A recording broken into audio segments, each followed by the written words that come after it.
राधे राधे। कैसे हैं आप सब। आज हम इस वीडियो में जानेंगे कि लड्डू गोपाल कौन है। श्री कृष्ण के बाल स्वरूप का कैसे पड़ा ये नाम। श्री कृष्ण को लड्डू गोपाल के नाम से जाना जाता है। श्री कृष्ण के इस बाल स्वरूप की सेवा किसी बच्चे की तरह की जाती है। लड्डू गोपाल की प्रतिमा के एक हाथ में लड्डू और उनका ये बाल स्वरूप बहुत ही सुंदर और अद्भुत लगता है। श्री कृष्ण के इस मनमोहक स्वरूप के पीछे एक सच्ची कहानी है। तो आइए जानते हैं कि श्री कृष्ण का नाम लड्डू गोपाल कैसे पड़ा। सबसे प्यारे सांवरे सलोने मेरे लड्डू गोपाल। श्री कृष्ण का बाल रूप यानी लड्डू गोपाल की प्यारी सूरत देखते ही भक्तों के मुख से यही बात निकलती है। घर में लड्डू गोपाल को रखकर उनकी सेवा करने वाले लोगों को तो लड्डू गोपाल से एक विशेष प्रकार का लगाव होता है। आप भी अगर घर में लड्डू गोपाल को रखकर उनकी सेवा करते हैं तो आपको ये बात जरूर पता होनी चाहिए कि भगवान श्री कृष्ण के बाल स्वरूप का नाम लड्डू गोपाल कैसे पड़ा। आखिर लड्डू गोपाल की प्रतिमा के हाथ में लड्डू थामे क्यों हैं? चलिए आगे जानते हैं। श्री कृष्ण के बाल स्वरूप लड्डू गोपाल से एक कहानी जुड़ी हुई है। एक पुरानी कहानी है कि ब्रज की भूमि पर श्री कृष्ण के परम भक्त कुंभन दास रहते थे। कुंभन दास हमेशा ही ठाकुर जी की भक्ति में लीन रहते थे। कुंभन दास का एक बेटा था रघुनंदन। रघुनंदन बहुत ही सरल और भोला था। एक दिन कुंभन दास को एक नगर में प्रभु श्री कृष्ण का कीर्तन करने का बुलावा आया।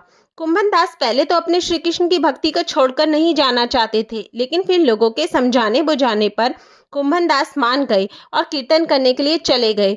जाते जाते कुंभन दास ने अपने बेटे रघुनंदन को जिम्मेदारी सौंपी कि वे रोजाना श्री कृष्ण को भोग लगाने के बाद ही भोजन करे। कुंभन दास के चले जाने के बाद रघुनंदन ने खाने से भरी थाली श्री कृष्ण की मूर्ति के सामने रख दी। रघुनंदन इतना भोला था कि उसे लगा कि श्री कृष्ण स्वयं अपने हाथों से खाना खाएंगे, लेकिन थाली यूं ही भरी रखी रही। यह देखकर रघुनंदन रोने लगा और रो रो के श्री कृष्ण से खाना खाने की प्रार्थना करने लगा। यह देखकर श्री कृष्ण ने बाल रूप धारण किया और थाली का भोजन खत्म कर दिया। इसके बाद जब कुंभन दास घर वापस लौटा तो उन्होंने अपने बेटे से भोग लगाया हुआ प्रसाद मांगा, लेकिन रघुनंदन ने बड़े ही भोलेपन से कहा कि ठाकुर जी ने सारा भोजन खा लिया। यह सुनकर कुंभन दास को लगा कि शायद उसके बेटे रघुनंदन ने सारा भोजन खा लिया है और अब झूठ बोलकर बचना चाह रहा है। इसी तरह कुंभन दास जब भी कीर्तन करने जाते अपने बेटे को श्री कृष्ण को भोग लगाने के लिए कहते थे। रोजाना भोग का प्रसाद नहीं बचता था और पूछने पर रघुनंदन वही बात दोबारा दोहरा देता था कि सारा भोजन श्री कृष्ण ने खा लिया। इसके बाद एक दिन कुंभन दास ने लड्डू बनाकर भोग की थाली में रखी और बेटे रघुनंदन को भोग लगाने के लिए कहा। कुंभन दास छुपकर देखने लगे कि आखिर सच क्या है। उस दिन भी वही हुआ। रघुनंदन ने श्री कृष्ण को खाना खाने के लिए आमंत्रित किया। श्री कृष्ण ने बाल रूप बनाया और लड्डू खाने लगे। जब कुंभन दास ने स्वयं श्री कृष्ण को बाल रूप में देखा तो वे दर्शन के लिए दौड़े चले आए।